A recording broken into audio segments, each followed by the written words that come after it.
अच्छा, आपने अभी कुंभ का जिक्र किया जी।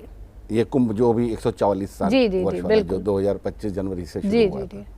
तो इसके बारे में कुछ बताइए। शायद आपने उस पर कोई डॉक्यूमेंट्री भी बनाई हुई है और बिल्कुल। काफ़ी वो जो है वो डॉक्यूमेंट्री जो है देखी गई और लोग उसकी जी, बड़ी जी। तारीफ कर रहे हैं कि बहुत अच्छे से बनाई है। तो उसके विषय में कुछ बताइए, कैसे आपके मन में आया कि, और शिव का जो कोई संबंध है क्या कुंभ के साथ? निश्चित रूप से देखिए, मैंने जैसा बताया, शिव कण कण में है, शिव पल पल में है, शिव हर जगत में है। देखिए, शिव का अंश तो हर किसी में है। कहा जाता है प्रत्येक प्राणी में भी शिव है, अंश है। और सबसे बड़ा उदाहरण वहाँ आप देखेंगे, वो साक्षात शिव के गण ही आते हैं। वो जो नागा साधु आते हैं, करोड़ों हजारों साल तक वो अपनी गुफाओं तक नहीं निकलते हैं, अपनी गुफाओं से नहीं, कंदराओं से नहीं निकलते हैं। बहुत वर्षों तक वो साधना तपस्या करते रहते हैं। सिर्फ कुंभ ऐसा है जो हो जहाँ साक्षात आप शिव को महसूस कर सकते हो, उस शिवत्व को। वो जो वातावरण वहाँ शिवमय वातावरण होता है, उसे आप महसूस कर सकते हैं। शायद आप गए होंगे कुंभ में। नहीं, मैं था, मतलब मैं वहाँ हाँ, अभी मैं बताती हूँ। जैसे मार्च तक वहीं पे था। जी जी। तो हम भी वहाँ पे कल्पवास में थे। हमारे मन में आया कि अपने जीवन में बहुत सारे अर्ध कुंभ हमने देखे हैं, कुंभ हमने देखे हैं, परंतु हमारे जो संस्कृति का, हमारे जीवन का एक पहला ऐसा कुंभ है जो महाकुंभ, पूर्ण महाकुंभ का नाम जिसे दिया गया, जो 144 वर्ष के बाद आया। जी। ये जो कुंभ था 2025 का, ये 144 वर्ष के बाद आया। और हमें नहीं लगता कि हमारे अलावा, जो हम लोग इस वक्त हैं, कि हमारे अलावा कोई और इतना भाग्यशाली होगा कि दोबारा इस जन्म में उसे देख पाएगा।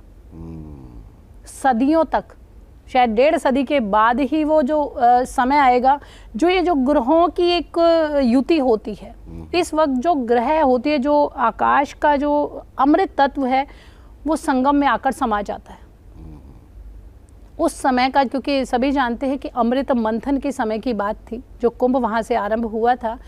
तो समझ लीजिए वो सतयुग है, एक स्वर्ग है। तो यहाँ हमारे मन में विचार आया कि जो इतनी बड़ी धरोहर है, जिसे शायद हम दोबारा नहीं देख पाएंगे, तो हम कितने भाग्यशाली हैं। तो क्या हम एक छोटा सा कार्य नहीं कर सकते कि अपनी आने वाली पीढ़ियों के लिए कुछ ऐसा बनाएं कि वो इसे देख के महसूस कर सके कि हमारे पूर्वज ऐसा कुछ कर रहे थे। वो कितने हमें देख के, उसे देख के बहुत खुश होंगे। तो आपने भी शायद वो देखी है, बहुत मेहनत की है और उसकी एक एक चीज़ को हमने वहाँ कैप्चर करने का कोशिश किया है, बताने की कोशिश की है। और इसकी एक विशेषता और मैं बता देती हूँ आपको। जी, बताइए। बहुत सारे चैनल्स भी थे वहाँ पर। हम स्वयं बहुत सारे चैनल्स, हाँ, पूरा मीडिया वहाँ पर था, सब वहाँ पे कैप्चर कर रहा था, सब बना रहे थे।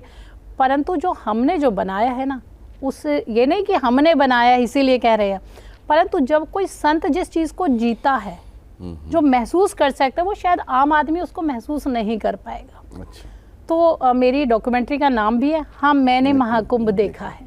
तो मैंने जो अपनी नज़रों से देखा है, वो एक एक चीज़ उसमें डाली है। तो निश्चित रूप से मैं तो चाहती हूँ कि आपके दर्शक भी उसे ज़रूर देखें। हाँ, मैंने महाकुंभ देखा है। और वो मेरा अपना एक YouTube चैनल है, माँ विश्वरूपा, उस पर भी देख सकते हैं। साथ ही साथ आपका जो डिजिटल है संस्कार चैनल, उस पर भी देख सकते हैं। तो बहुत बहुत धन्यवाद, आप लोग इतना सहयोग हमें कर रहे हैं। आप भी एक संस्कृति के बहुत बड़े ध्वजवाहक हैं।